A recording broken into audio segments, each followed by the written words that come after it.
அனைவருக்கும் யுகாதி திருநாள் நல்வாழ்த்துக்கள்.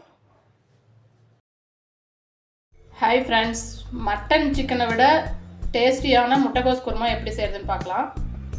ஒரு கைப்பிடி அளவு சின்ன வெங்காயம், 15 பல் பூண்டு, 2 துண்டு இஞ்சி, 2 பட்டை, 5 கிராம்பு, 2 துண்டு தேங்காய், 2 தக்காளி, காரத்துக்கு தேவையான அளவு வரமிளகாய். இது எல்லாத்தையும் ஒரு மிக்ஸி ஜாரில் போட்டு அரைச்சிக்கலாம். 2 ஸ்பூன் மல்லித்தூள், 1/4 ஸ்பூன் மஞ்சள் தூள் போட்டு நல்லா நைஸாக அரைச்சி எடுத்துக்கலாம். தேங்காய் மட்டும் தனியாக அரைச்சி எடுத்துக்கோங்க. பாருங்கள், கோஸ் பொடியாக கட் பண்ணி சுத்தமாக கழுவி வச்சுருக்கேன். ஸ்டவ் ஆன் பண்ணி பேன் வச்சுருக்கேன். பேன் சூடாகிடுச்சு, எண்ணெய் ஊற்றிக்கலாம்.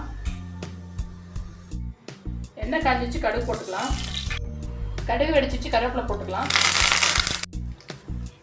அரைச்சி வச்ச மசாலாவை போட்டுக்கலாம். தேவையான அளவு உப்பு போட்டு நல்லா பச்சை வாசனை போகிற அளவுக்கு வதக்கலாம்.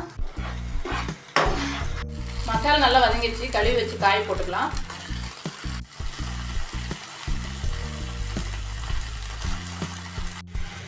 காய் போட்டு நல்லா வதக்கிக்கலாம். ஒரு நிமிஷம் வேகட்டும், மூடி வைக்கலாம். மூடி வச்சு வதக்குங்க. காய் பாதி வதங்கினதும் தேவையான அளவுக்கு தண்ணி ஊற்றிக்கோங்க. குழம்பு பாதி வெந்துச்சு, அரைச்சி வச்சு தேங்காய் ஊற்றிக்கலாம்.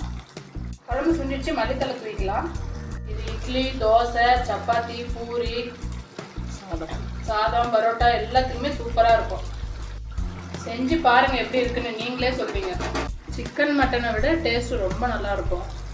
அவ்வளோதான், சுண்டிச்சு ஆஃப் பண்ணிடலாம். மட்டன் சிக்கனை மிஞ்சும் முட்டைகோஸ் குருமா ரெடி.